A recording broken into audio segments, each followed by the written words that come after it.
So we say that in economy there is always some unemployment, and we call this natural rate of unemployment.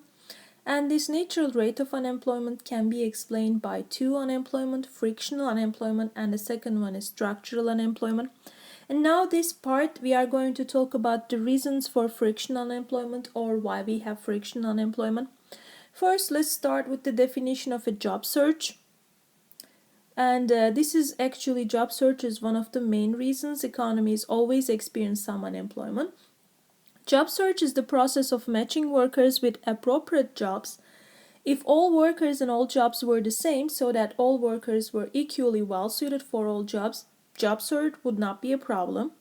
Laid-off workers would quickly find new jobs that were well suited for them. But in fact, in reality, workers differ in their tastes, skills, jobs differ in their attributes, and information about job candidates and job vacancies is disseminated slowly among the many firms and households in the economy. So such things creates actually the main problem that creates the frictional unemployment. And frictional unemployment is often the result of changes in the demand for labor among different firms.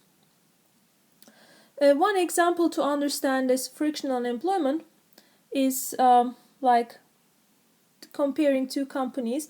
When consumers decide that they prefer Dell to Apple computers, if people buy more Dell computers compared to Apple, Dell increases employment and Apple lays off workers. The former Apple workers must now search for new jobs, and Dell must decide which new workers to hire for various jobs that have opened up. This transition, is a period of unemployment. As you see, one of the frictional unemployment reason, as I said, the frictional unemployment is because usually people search for jobs for their skills and experience. And one thing that may happen in the economy is some people may change their demand from one computer to another or from one cell phone to another. This creates a transition, a period of unemployment for workers who were previously worked, like in this example, Apple, now looking for a job in Dell. Another reason maybe for frictional is sectoral shifts. Sectoral shifts are changes in the composition of demand across industries or regions of the country. Let's try to understand it with an example. Consider, for instance, the world price of oil falls, like what happens these days. Oil producing firms in Alaska respond to lowering price by cutting back on production and employment. At the same time, cheaper gasoline stimulates car sales, so auto producing firms in Michigan raise production and employment. Just the opposite happens when the world price of oil rises. So as you see, changes in the composition of demand among the industries or regions are called sectoral shifts. Because it takes time for workers to search for jobs in new sectors, sectoral shifts temporarily cause unemployment. Okay, another reason, as you see, frictional unemployment is because of sectoral shifts. And the third reason that also explains why frictional unemployment is inevitable is because the economy is always changing. A century ago, the four industries with the largest employment in United States were cotton goods, woolen goods, men's clothing, and lumber. Today, four largest industries are totally different: autos, aircraft, communications, and electric components. As you see, when this transition starts taking place, new jobs were created, but also the old jobs are destroyed. And this transition requires some period of unemployment for many workers also. So the economy is always changing, and some frictional unemployment is inevitable. In this slides, we are trying to understand how can public policy or job search may affect frictional unemployment. First, let's start with government policies. And as by now we know that frictional unemployment is inevitable, but the amount of frictional unemployment can be changed by policies, okay? If the information spreads about job openings faster or worker availability, the more rapidly the economy can match workers and firms. The internet, for instance, may help facilitate job search and reduce frictional unemployment. In addition to internet, public policy may play a role. if policy can reduce the time it takes employed workers to find new jobs, it can reduce the economy's natural rate of unemployment.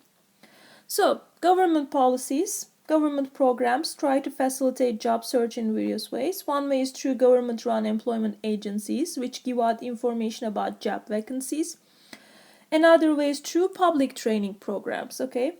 What is the idea? Aim is here to equip workers displaced from declining industries with the skills needed in growing industries. So here you are trying to make the workers ready for the new jobs and the new skills needed in the growing economy. And another important concept in terms of frictional unemployment is unemployment insurance.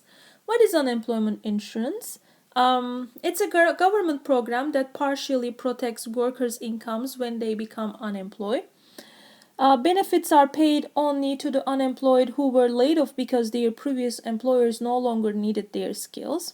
The terms of the program vary over time and across states, but a typical worker covered by unemployment insurance in the United States receives 50% of his former wages for 26 weeks. Here, important thing is that about unemployment insurance, remember from chapter 1, 10 Principles of Economics, people respond to incentives.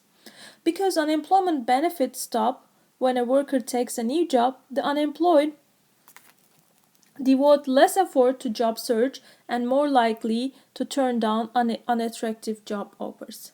So, at one hand, it's helping for the unemployed person not to get into stress, but on the other hand, it's actually, since people respond to incentives, unemployment benefits, and when a worker takes a job, so workers have less incentive to search or take jobs while eligible to receive benefits.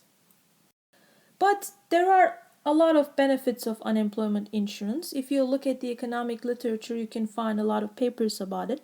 First of all, it reduces uncertainty over incomes. And second, it gives the unemployed more time to search, resulting in better job matches and thus higher productivity for the worker. So, on one hand, unemployment insurance increases frictional unemployment because the worker takes time to find the right job. So, unemployment period is going to be extended because of this reason. But on the other hand, unemployment insurance benefits to the unemployed because it reduces uncertainty over incomes and gives the unemployed more time to search for the better job. So let me summarize until here what we learned. We said that there is always some unemployment in the economy, whether the economy is doing good, which we call as natural rate of unemployment. And we try to understand why we have natural rate of unemployment in the economy. The first reason we look at is friction.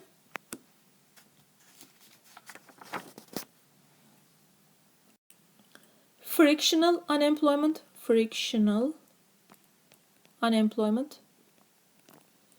And why we have frictional? Because it is the unemployment results from the process of matching workers and jobs. Okay. And the second reason is structural unemployment. These are the causes of natural rate of unemployment. Structural is because there were not enough jobs for people who are looking for job. So there are more people looking for job than the job openings.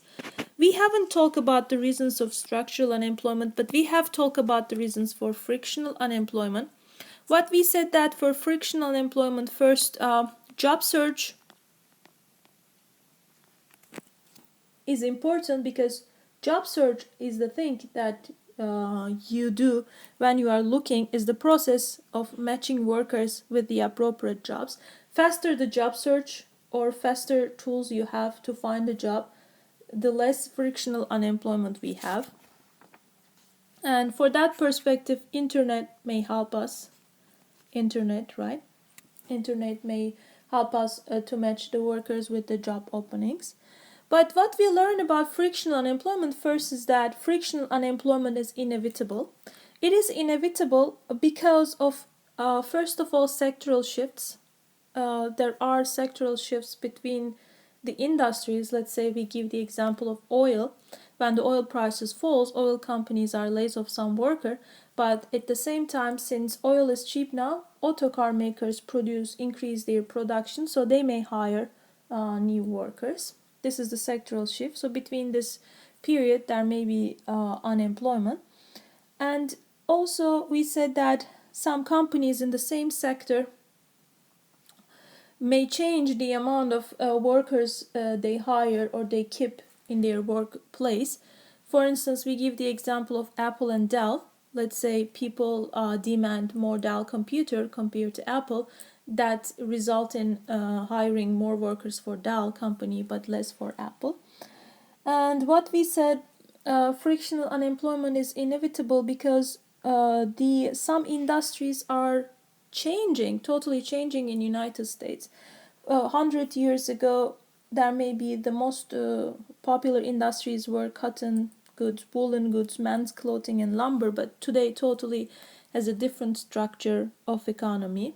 So this may create again frictional unemployment. So we said that job search through internet makes this frictional unemployment, the amount of the frictional unemployment less, but we know that frictional unemployment is inevitable. The second one is public policies. Public training, government policies may help to reduce the amount of frictional unemployment. And the third, we talk about unemployment insurance. Unemployment insurance has a negative effect on frictional unemployment because it increases the time people are looking for a job by reducing stress and by providing financial security for some time. Now, in the following slides, we are going to talk about the reasons for structural unemployment.